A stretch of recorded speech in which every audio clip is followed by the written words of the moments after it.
This episode of WDW Today is being sponsored by All Star Vacation Homes, and planning your trip to Walt Disney World is probably coming up very soon. You're thinking, I got to pick somewhere to stay, and you want somewhere that's maybe you haven't stayed before, and you're looking for a lot of space, a lot of great amenities. Why not stay at an All Star Vacation Home? They're going to provide you with lots of those great amenities, and I should know because I've stayed there a couple different times, and I love staying at All Star Vacation Homes. Lots of great stuff: your own private pool, full kitchen, movie room, games, themes to every room. I mean, everything's brand new, wonderful. It's really hard to go wrong with them. Check out an All-Star Vacation Home right now at www.allstarvacationhomes.com. This is Walt Disney World Today. Give us 5 minutes and we'll give you the world. It's Friday, February 26, 2010, and this is episode 687 of the WDW Today. I'm Matt Hochberg of StudioCentral.com.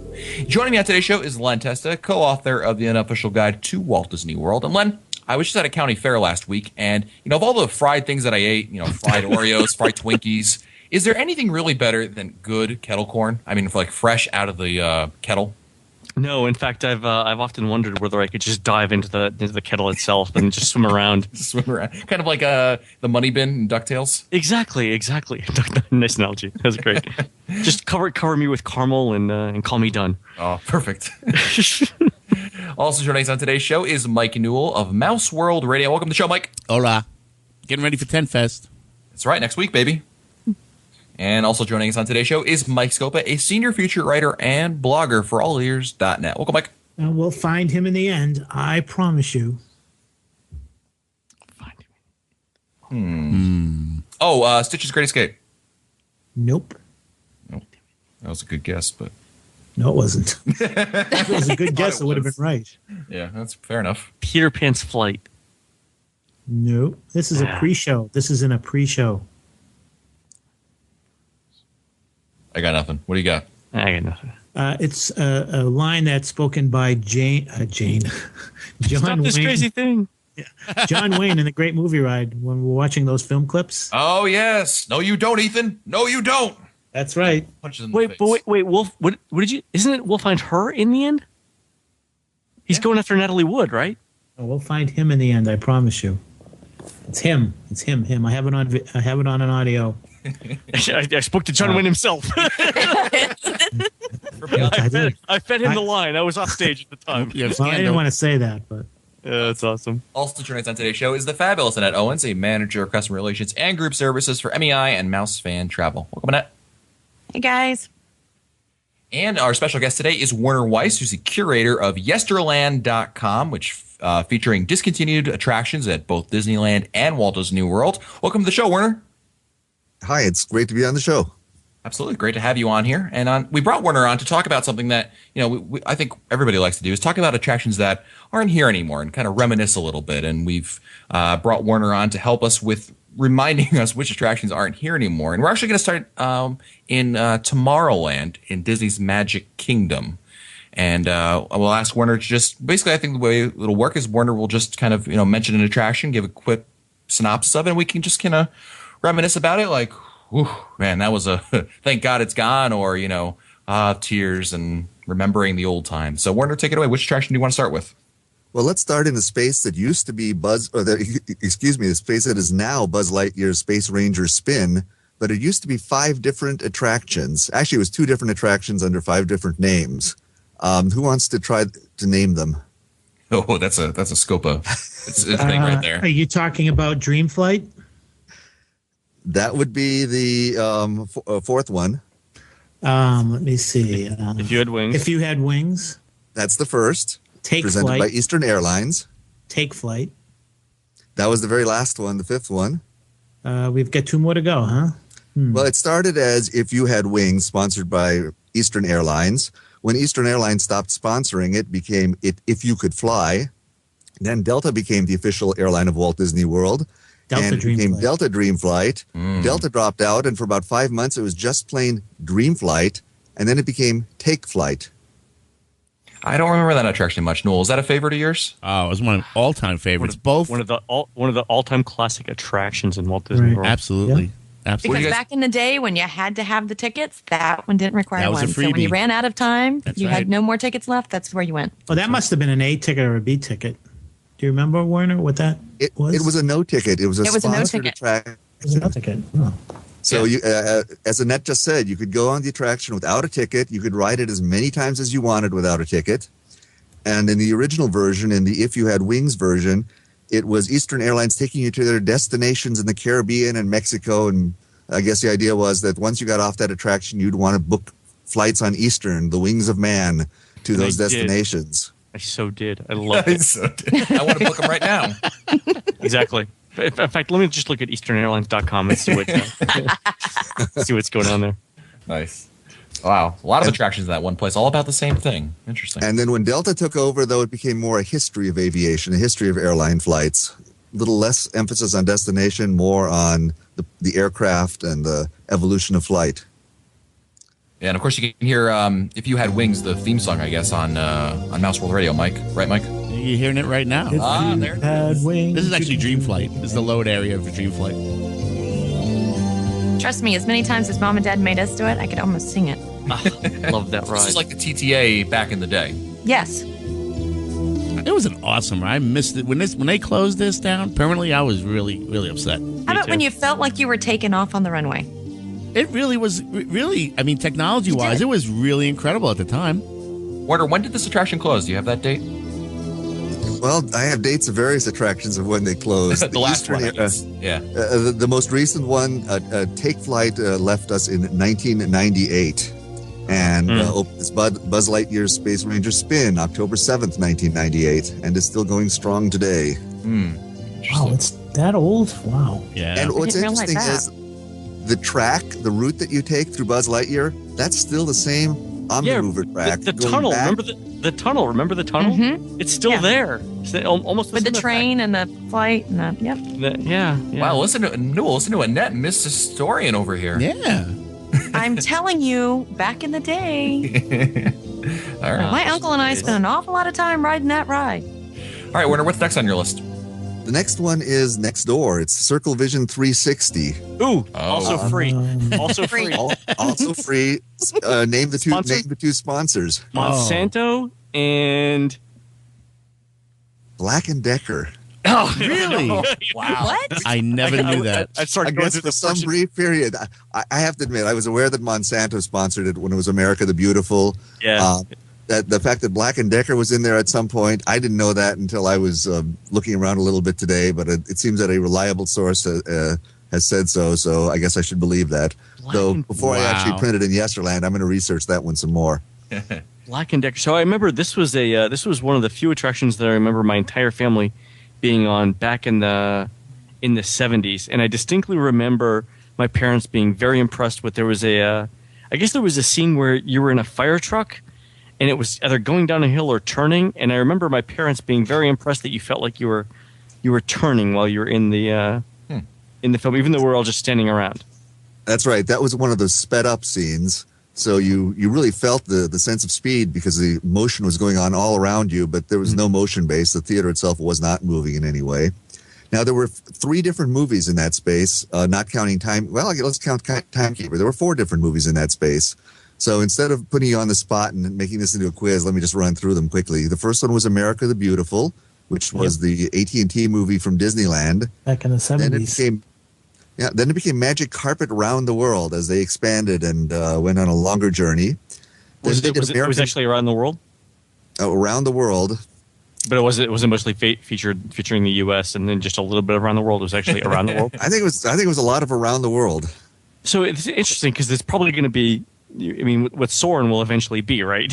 So Same basic idea, right? I understand same what basic you're idea saying. around the world, yeah, on a hang glider. Anyway, go ahead. But then they went back to America and did American Journeys. And with that one, instead of having this very 1960s tone, they tried to be a lot more inclusive and take a more modern attitude towards the diversity of the United States.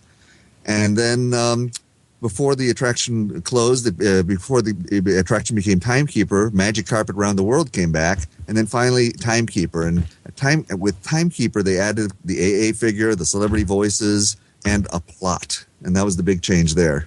A plot. A plot, you say? A plot. Plot. A plot was stopping by England and seeing someone named Trevor. Hello, Trevor. What trip to the English countryside is complete with it? A visit from a man named Trevor. Hello, Trevor. Take care. Hello. Now, did Werner, when maybe this is anyone really could answer this, I guess. Timekeeper had some issues where it was open for a while and then they closed it and opened it, closed it, opened it, and then obviously it's been replaced since now with Monsters Inc. Laugh Floor Comedy Club. But did the other attractions suffer from this like constant opening closing syndrome, or were they mostly open and just had a quick, transition to another?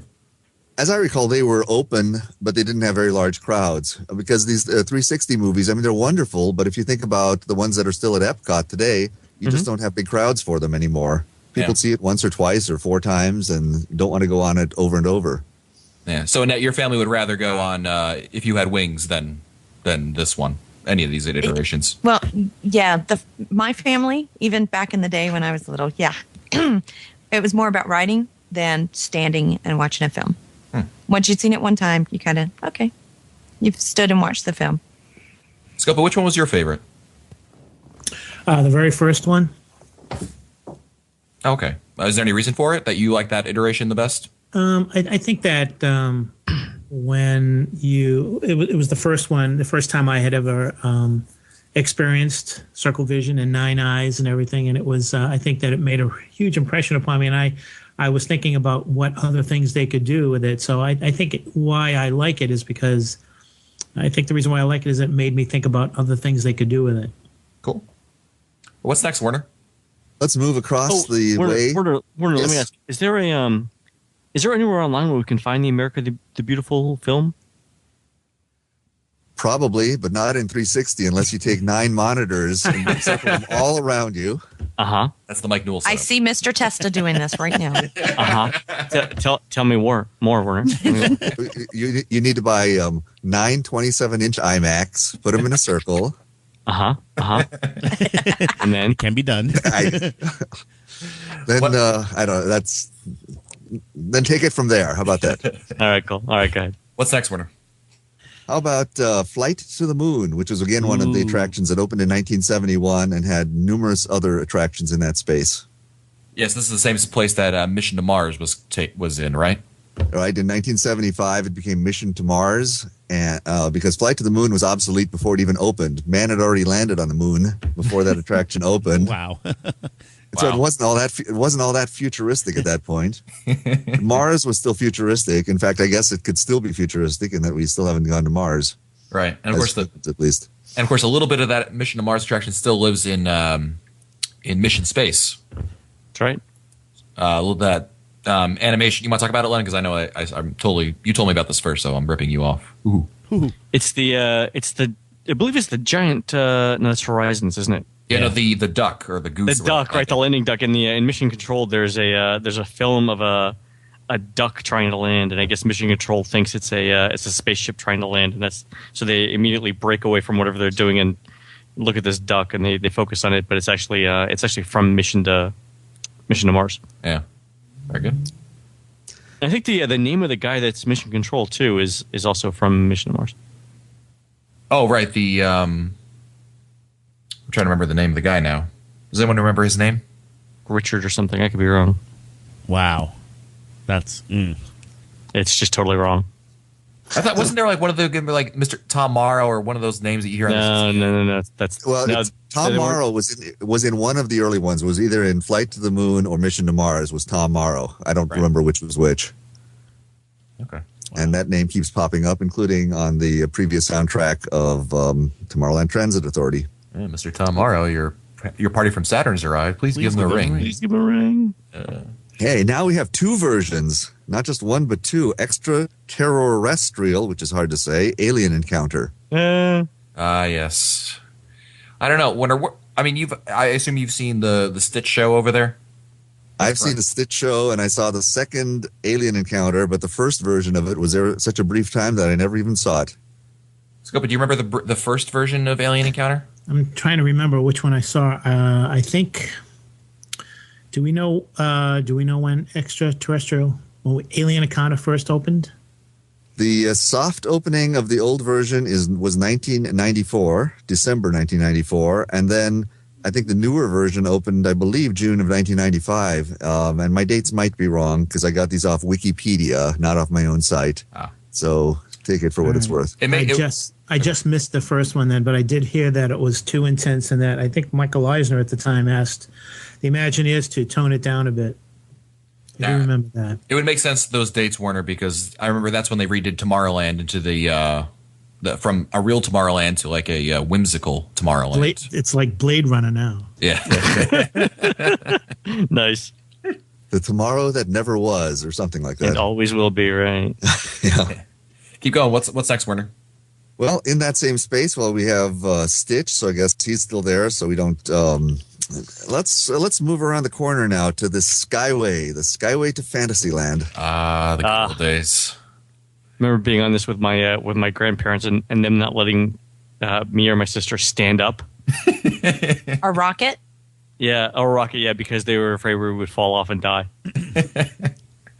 I sense, Annette, that you had no inhibitions about that. Who, me? Yeah, about rocking the Skyway. It really and truly, that didn't bother me. But you know what always bothered me on that one is every time you went past the pole, that shaking when you go past the pole and the little connectors. That got me. Yes. You would think that would be the safest part of the whole thing because you're... Yeah, one would think that, but... Wasn't that one of the only Skyway rides that had a 90-degree turn?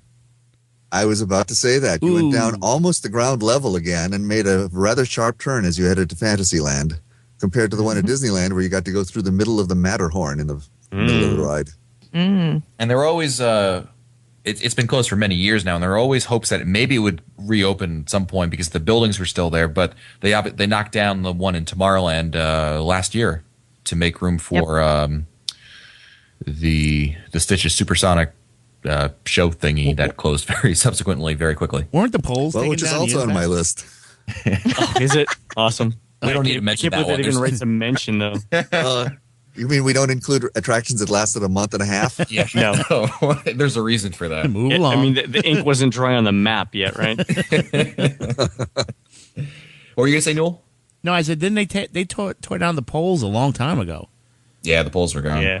Yeah, very quickly. The attraction closed November of 1999. Wow. So it's been over 10 years already. Wow. Wow. Well, now the rest of the attractions I have are more like name changes or cosmetic changes or soundtrack changes. So the Carousel of Progress, does anybody remember the original song in the Magic Kingdom version? So it was Great Big Beautiful Tomorrow. Now is the time? Now is the time, exactly. Dude, now is the time. Now is the best time. What's That's right. funny is when they changed it back to Great Big Beautiful Tomorrow, people like Go ahead. People I actually, like have, me- I actually have this on video. Go ahead. But people like me who had seen it in California or people who had seen it in New York, they were so overjoyed that the original song was back. And people who grew up with Now Is a Time, it's like they ruined it. Where'd they get this other song from? That's great. Yeah, I They just ruined can't it. make people happy. That's right. So Werner, the song that we hear now was that the original song when it was Progressland at the 64 World's Fair? It was. That was the New York and Anaheim song. And now the Orlando song. I would. Newell, do you have this on Mass World Radio? That's like asking Len, if you Yes, could tequila. of a sprinter, exactly. You have, even better. I believe, Awesome. yeah, it's somewhere. It's there So somewhere. let me ask you this, Warner, to kind of since we're running out of time here. What's your of all the attractions that have called Tomorrowland home at one point? Which one do you miss the most? The Skyway. Really? Talk about an attraction that was repeatable, the same way that the Tomorrowland Transit Authority is repeatable, or for that matter, even that those airline rides. Somehow rides are a lot more repeatable than movies or shows or sit-down attractions. That makes sense. And the view was always different. There was always that little bit of a thrill from going over the poles. And it even worked as transportation as well as a ride. What about you, Scopa? Which one do you miss the most? If You Had Wings. Good. Newell? I'm with Mike on that, too. Len? Ooh, that's a tough call. If You Had Wings was such an iconic attraction, but I would love to see a Circle Vision film again. I'll go Circle Vision. It's a tough call though. Yeah. I'm gonna hit myself in the morning. I miss the Timekeeper. I thought that was really fun, even though the repeatability is kind of limited, but it always Yeah. was good for a laugh. There's great lines in there. Annette? If you had wings, just that's obviously big, huge family memories there. So Fair enough. Well, thank you very much, Werner, for your expertise about this. And of course, if you want to find more information about attractions that are no longer there, I mean, really, anything that's really was ever at one point at Walt Disney World, check out his site, yesterland.com, and you can find out lots of information. It's got pictures, descriptions, the whole shebang. So anything you want to hear about, short of rebuilding your own IMAX movie a la Len in your houses, can be found at yesterland.com. So thank you very much, Werner. Thank you. It was a fun. And don't forget, this episode of WDW Today has been sponsored by All-Star Vacation Homes. All-Star Vacation Homes are one of the best ways you can experience your next trip to Walt Disney World. Why not be able to go somewhere with lots of great amenities, and that way you too, after a dinner that maybe you cooked in your own full kitchen, maybe you're sitting by the pool and you can reminisce about these old attractions that Werner was talking about. So check them out online at www.allstarvacationhomes.com. If you want to find our older episodes, read our show notes, or send us your comments, visit the WDW Today website at wdwtoday.com. For Lentasta, Mike Scopa, Mike Newell, the fabulous Annette Owens, and Werner Weiss, I'm Matt Hochberg. We'll see you on the next show. Stupid Judy, stupid energy. This has been a production of Mouse World Radio.